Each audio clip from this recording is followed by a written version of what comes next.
I thought my smart home was safe. I felt protected until the data weaver got in. No lock was picked, no window broken. I invited him in through my thermostat, my lights, my voice assistant, feeding him everything. He watched when I talked, watched when I slept. He even watched when I didn't say a word. The reports now show that smart home devices face an unrelenting rise in attacks, with connected devices being scanned and probed thousands of times a day. And experts warn that the next wave of attacks isn't about stealing your data anymore, but about controlling your behavior. So what happens when he stops listening and starts deciding for you? Still think you are the one running your home? I used to think the smartest thing in my house was the technology. Now I'm not so sure. Once I started digging into how these devices actually work, I realized something uncomfortable. I wasn't the one in control. I was the product. Let me show you what I mean. When I said turn on the lights or play that song, I thought my smart speaker was listening for commands. Simple, convenient, and helpful. What I didn't realize was that it was also listening for something else. It was building a profile on me, my routines, my favorite shows, the time I usually come home, and even the sound of my voice when I'm upset. And that's how it works. Your smart speaker isn't just a listener, it's a recorder. It notes your requests, pauses, and even background chatter. Every sound and every click becomes background data about you. And it doesn't stop there. Your thermostat learns when you are away. Your security camera records who visits. Your light bulbs quietly track energy patterns that reveal when you sleep and when you're gone. In 2023, researchers highlighted that consumer devices like TVs, cameras, and smart plugs were among the most vulnerable gadgets connected to your home networks. Individually, those details feel harmless, but together they tell a story. When you're asleep, when you're awake, when you argue, when you feel scared. And that story is being sold. It reminds me of something we've seen before. Remember the Cambridge Analytica scandal? A consulting firm quietly harvested data from tens of millions of Facebook users and used it to target them with political messaging. Investigations later showed that data from up to 87 million profiles was taken through a quiz app and fed into models designed to influence how people voted. Those people didn't hand over their data willingly. They thought they were answering a fun quiz, but what they really did was give strangers a map of their fears and desires. And that's when it hit me. If a few likes and clicks can reveal that much, now imagine what the smart home can give away. Only this time, the data isn't about what we like, but it's about how we live. The companies that sell us these devices aren't always the ones profiting most from them. Behind them sits a massive industry of data and brokers and advertisers. Their model is simple: collect, combine, and sell. Your daily routine becomes a behavioral data set. Your energy use becomes a predictor of income and lifestyle. Your sleep schedule becomes a health indicator for insurance models. Your fridge contents and shopping habits hint at your diet, stress, and even mental state. Big tech firms like Amazon, Google, and Meta openly discuss data monetization and personalization as core business strategies. They aggregate information to train AI systems, refine ad targeting, and expand their ecosystems. So when that new smart plug or light strip is at half price, remember, you're not just buying a gadget, you are paying with your life's patterns. I remember sitting on the couch one night thinking, if my home knows all this, what does that make me? A customer or a data source? That's when I started looking into the details. For years, companies told us our voice recordings were anonymized, used only to improve services. But in 2019, reports showed that human reviewers were listening to real audio clips from users to grade accuracy. Imagine that you're cooking dinner, talking to your family, and a stranger on another continent is listening to a snippet of your conversation. Not a hacker, a hired contractor. After the backlash, those programs were tweaked.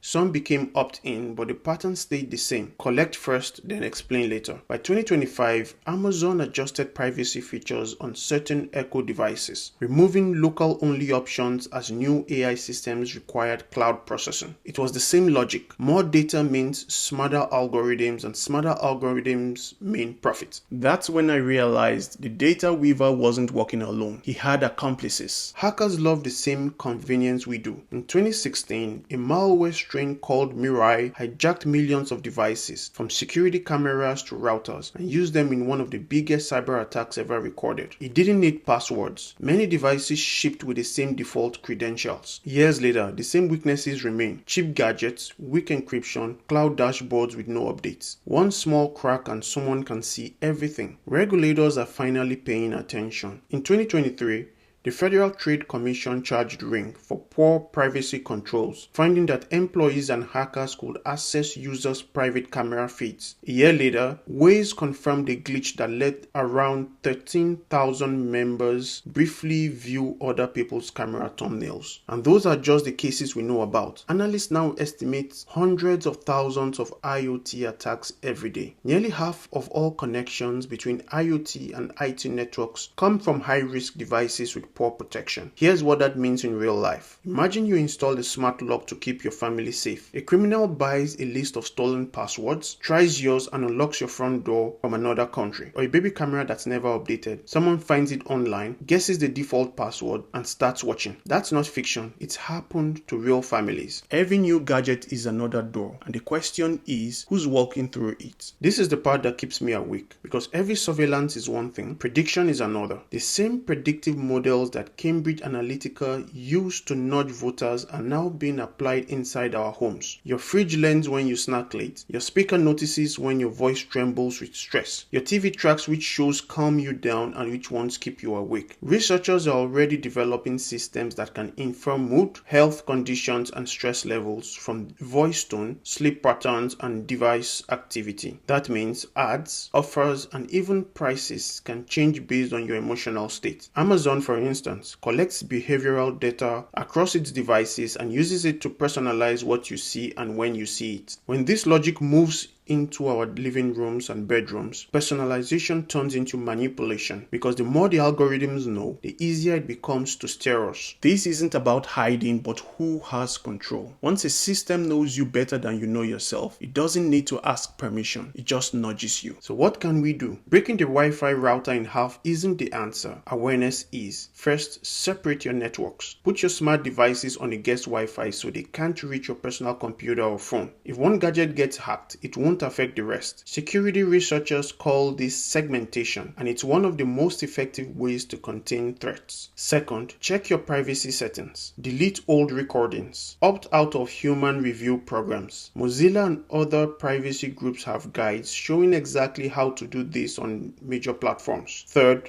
be selective. If a company has already been fined for mishandling user data, that's your warning. When regulators have to remind employees not to browse customer videos, you know where you stand. Finally, change your mindset. Your home isn't just a collection of gadgets. It's a sanctuary, a private space where you feel safe. You should be able to exist there without being turned into a revenue stream. The next time a device promises to make life easier, pause. Ask yourself, what's the real price? Who benefits most? Am I okay with a stranger or an algorithm, knowing more about my life than the people I love? If that thought makes you uneasy, that's not paranoia, that's awareness. And awareness is where control begins, because the data weaver only thrives when we stop paying attention. He fades when we make deliberate choices, change defaults, and ask questions. If you want more stories that pull back the curtain on how data, money, and power move through our lives, follow along. Share this with someone who still thinks smart means safe, and tell me in the comments which device in your home you're suddenly looking at differently. Because this story isn't ending here. It's just the first time you've heard your side of it.